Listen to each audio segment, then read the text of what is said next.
Thank you. Thank you, Fundación Bankinter, first of all, and thank you, all of you.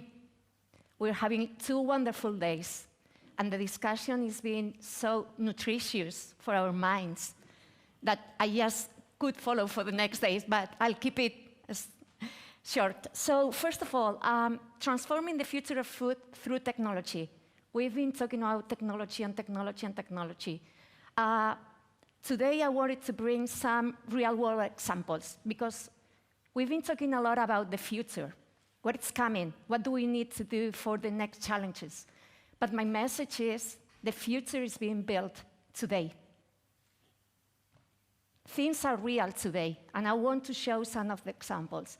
But before going there, what is a research center? We as INEA, okay, our mission is to work with companies, to partner with companies, to boost their competitiveness through technology. We create knowledge, we develop technology, and we transfer. So the examples are always going to be transfer examples. Okay, so let's go. Before going there, Beatriz was mentioning that a couple years ago, we decided that food tech was a lot of things that were not well defined, and we had to do something. She made a fantastic book, and we at CNTA made an observatory that we call it Food Tech Opportunity Scenario Map. And Luis, thank you yesterday because you said that there is too much noise. There is a lot going on. Alessio gave us today, like, just in plant-based, 900, plus than 900 companies. Food industry cannot follow up so much information. So what do we do in this observatory? We, every day, track more than 100 media. What are the news that are published about food tech? And we tag all of the news in order to make something simple, a map that you can navigate and have the insights easily. This would be one of the maps that shows us 9 macro scenarios that provide opportunities for the food industry. We're focusing on food industry, the technology that is behind. We're not focusing on agriculture. Merce, you're right there. We split it, okay? Those are the 9 ones. Not surprised after those 2 days. Alternative proteins. In vertical, you can see the share of voice. How many of the news of the total food techs are talking about alternative proteins? Almost 40% of the news, of the noise, Luis, is about alternative proteins. That's why we have that much information about it, but that's also because there is a lot of investment going into alternative proteins that create a lot of movement, initiatives, etc. Second one, sustainability, health. This is not new, even new process technologies. And you can see not that much noise, but personalized nutrition, alternative food ingredients is not only about proteins or fats, sorry.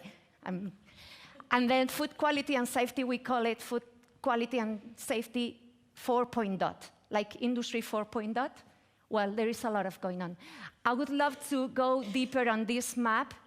You can also see the second level. We identified 35 scenarios, okay? This is a public report. You can download it from our website.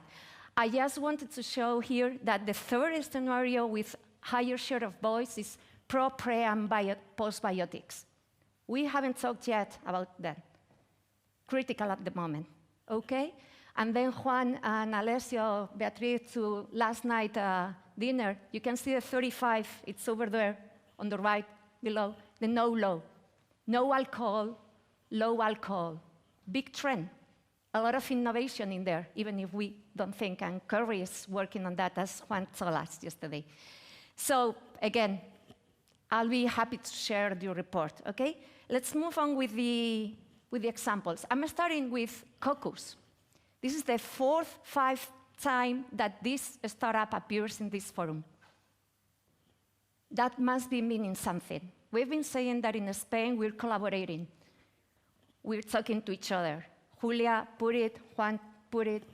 That's because of something. And it's true, we are collaborating. And why did I bring this example? First, because it's plant-based. and it was the biggest trend. But second, first industrial scale using 3D bioprinting facility technology. This is true. You can go to Carrefour and buy it. 3D at industrial scale. They'll claim to be able to do 1,000 tons per year. This is industrial scale, and we've been talking a lot about scaling up. That is an example. Second, plant-based. There are a lot of challenges. We've been discussing that there was a high expectancy, that now the market is a little bit slowing down because the expectations are not being met.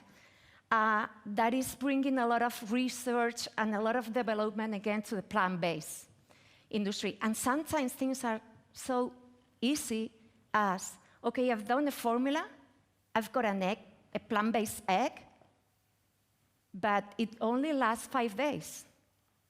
That's a lot of food waste. So how can we make it stay for 30 days? And we just need to apply preservation technology. Sometimes the technology is there. We need to match the challenge with the right technology. So we're working on extending the shelf life. It's going very well. At the moment, we are at 18 days, and probably will be at 30 days. That's multiplying by 5 and reducing food waste. Okay, third one. Oops. Oh, too much. Okay, plant-based is also facing 2 other challenges. Sustainability, of course, and this company, Bea took it as well in her presentation. We've been working with them using fermentation technology, and they are able to use melon seeds to produce their cheese. That was food waste, but not only food waste, but something that was directly to the bin. Okay, so we are producing value of that. And second challenge, clean label. Plant-based solutions need to go cleaner. So using fermentation, we can also eliminate some of the ingredients and make them natural. This is, again, going on. I'm moving. I'm not talking anymore about alternative proteins. I'm going to the health, but again, upcycle it. AMC is a big company making drinks in Murcia here in Spain. And we worked together on pomegranate skins that, again, will go to the bin. And we were able, using extraction and encapsulation, to create a prebiotic, that it's an ingredient that goes to these healthy shots. Nucla, I love this one, I'm sorry. Nucla is a salt reduction solution that can go up to minus 40%, depending on the matrix that you use it, between 20 and 40. It's been tested in more than 10 matrices. This is available. You can ask for tons if you want. I mean, this is ready. And it's using a proprietary technology based in microencapsulation by NuCaps, is the startup. This is more early. This is not yet in the market, but it's an example of precision fermentation. We've been talking about better nutrition profiles. Salt is one, sugar is the other one. Here, through precision fermentation, we can develop brassine, but this ingredient, where do we put it? So first we tested with bakery, and it didn't work. But then we tried with dairy, and it works. So that's what we as a research center are doing, where these solutions can be applied. And then I moved to the quality and food safety 4.0. What is the challenge here? Yesterday, Neolithics was talking about this, and she was talking about reducing food waste and how invasive is current solutions for control. It's not only about that, I fully agree with that, but it's also about time saving, efficiency. With this machine, this is a startup that is a new lab, it's 1 second. You shoot at the olives, and you know what's the nutritional profile, if they are good for this or the other one. So the company can introduce it in their production. And last one, Julia, you're right. I was talking about Neboda, okay? We started this forum. Christophe, I don't know if over there. Christophe, you were saying that you didn't believe in the vertical farming the first day because We didn't know the nutrition, etc. Those are the challenges, among others. So, for example, with Neboda, we've been working on how changing the LED light spectrum can affect the aromatic compounds and the organoleptics. And of course, second one will be nutritious and how many more things can be improved. So, with this I'm finishing, but I wanted the last message. Just we were talking about innovation. Those are technology that are available. We can create solutions, but unless we meet consumer needs, there won't be any innovation because the consumer won't adopt it. So let's make it happen. Yeah, thank you. Thank you. Thanks. Wow, we're getting a lot of very interesting contributions today. Do we have any questions around the room? Oh, okay. Then, oh, we do. Sorry, Alice. Very interesting presentation. Thanks a lot. Quick question. What has been your biggest challenge, I guess, to date, setting up the organizations that you guys are running? I know it's a tough one, but pick one. I think the idea of connecting companies from not only in the food sector but also in the bioeconomy sector, and developing new value chains and working together in the production of new products based on knowledge and through research and development is right now probably the most important challenge, in my opinion. Do you want to take that too? Yeah, it's not an easy question, Alessio. There are a lot of challenges, of course, right? The biggest one, I want to see this innovation get into the market. So I think we need to do something else. That would say. I mean, it's a lot in there, but taking the next step in the journey. Thank you. One more question. Yeah, so I loved seeing some of the startups we are working with on the screen, and as you said, some are ready for the market, but so many others, they need so much more investment and infrastructure to be able to get there. So I am wondering, how can we do a better job in order to support them at this stage, because they are very promising, and what you just explained would solve the question. But what, in your view, needs to happen so that they enter the market? Well, I think Alice put a point on we would need a national strategy. That's the first one. But second one, I think we also need to open our minds a little bit, because we're talking about technology, about investment. And if you want a grant, they will finance that. But they won't finance scaling up. They won't finance going to the market. Why not? Why is it less important? So again, for me, it is about increasing, improving, changing a little bit what are the needs, and of course, working on the consumer. That was your point. I have a follow-up question. Yeah. So I agree that de-risking, on the biorefinery example, for instance, it's an integrated, it's very disruptive, it cuts across. So I can see the R&D approach and the subsidy to that. I'm not very familiar. Is there any agreements on takeoff or on the demand side by companies or even a public? Yeah, within this European bioeconomy strategy, one of the drivers is to push and to boost a bio-based market and promote with incentives, communication actions, public purchasement, I don't know the name in English. Purchase. Purchase. Yeah. So it's probably, at least in Spain, it's not it's a recognizable market, but in other countries in Europe, but this kind of bio-based products are growing quite a lot.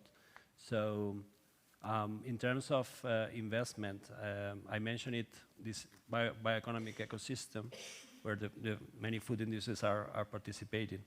And I can tell you there are 250 companies in this ecosystem running in the last years 160 projects investing 3,000 million euros of private investment in cooperation with the European Union that put 1,000 million euros, so 4,000 million euros in developing pre-competitive. So we were talking about developing technologies, not in the market, investing in something that is going to be future products, but it's a lot of push for developing because the need that we have, because of the lemons that we have.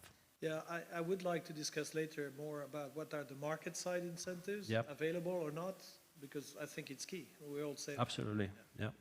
Thank you. And thank you both. What, we have one more?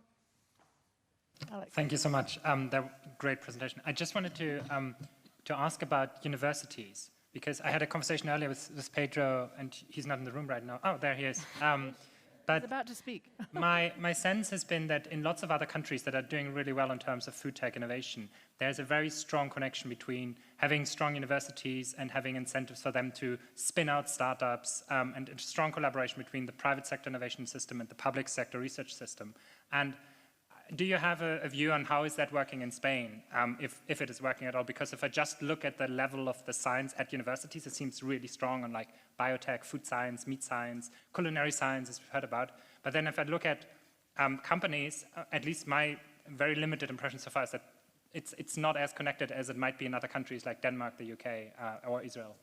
Yeah, I would say that somehow it's our fault, let's say, because this kind of research centers are not so popular in other countries. So we are that part in the middle. Okay, so yes, of course, universities partner with companies, but our purpose is to be not a science, but applied science. So we'd say some part of the gap.